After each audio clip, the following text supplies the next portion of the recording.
Oh, man. Good morning, church. How are you this morning? Good morning. I have to admit, I know I'm a little bit biased, but I do love it when the youngsters read.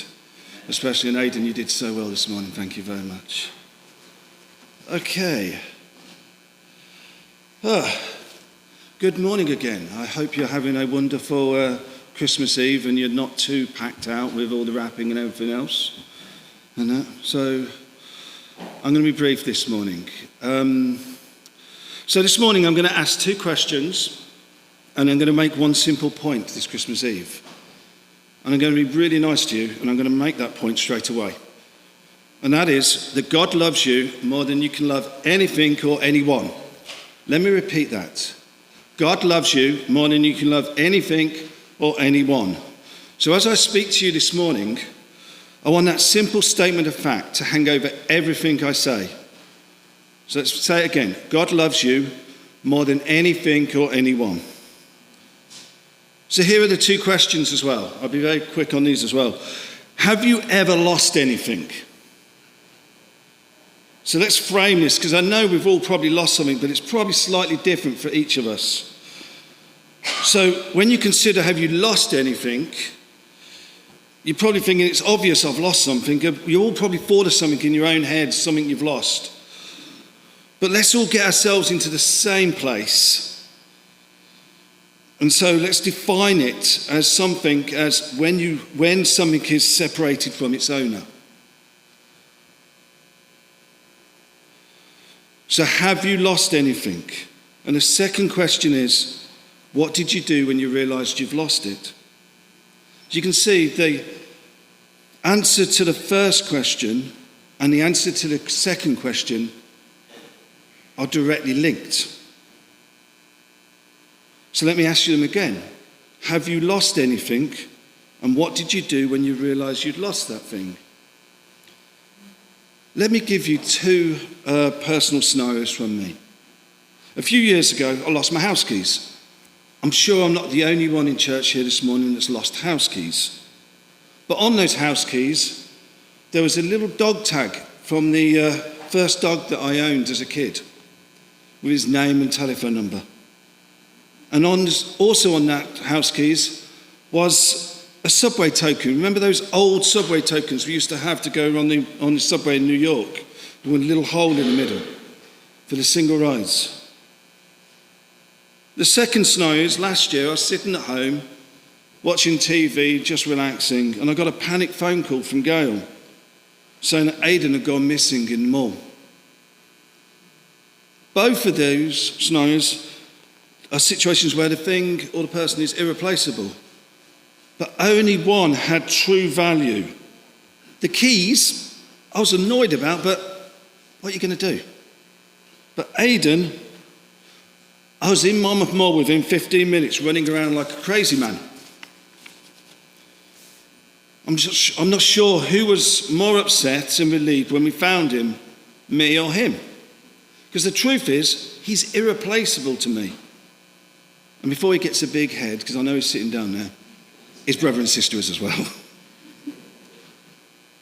So when you go back to those two questions, have you ever lost anything?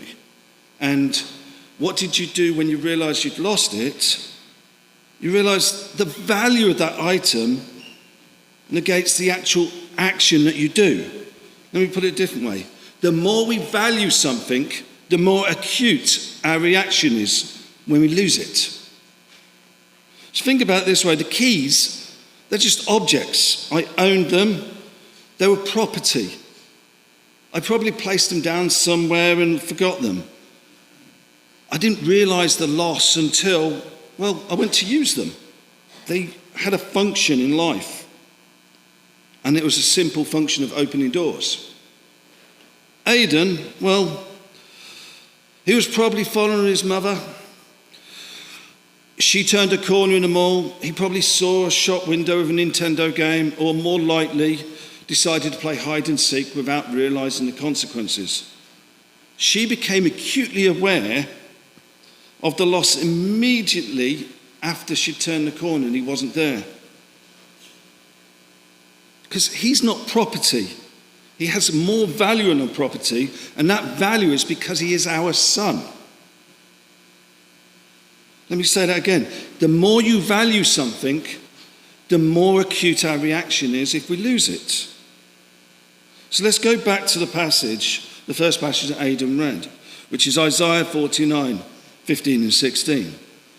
Can a mother forget her baby at her breast and have no compassion on the child that she has born? Though she may forget, I will not forget you. That's God saying, I will not forget you. When I think about how I felt when Aidan had gone missing in the mall, all the annoyances, all the gripes, all the little cheekiness, the craziness that he brings into our life, all these facts, they vanished to nothing. His value to me was because he is more than irreplaceable as he's our son. So if we go back to that definition of lost, which is being separated from owner, and think about it from a father spiritual perspective, and I think about how much I felt when Aidan was missing, how much more do you think God feels the loss of us? Because he's our creator. Do you think that he was searching for us all this time? Of course, the Bible's full of examples of God searching for us. You think about it right at the beginning. What's the first thing that God did when Adam and Eve went and hid? He went searching for them in Genesis 3:9.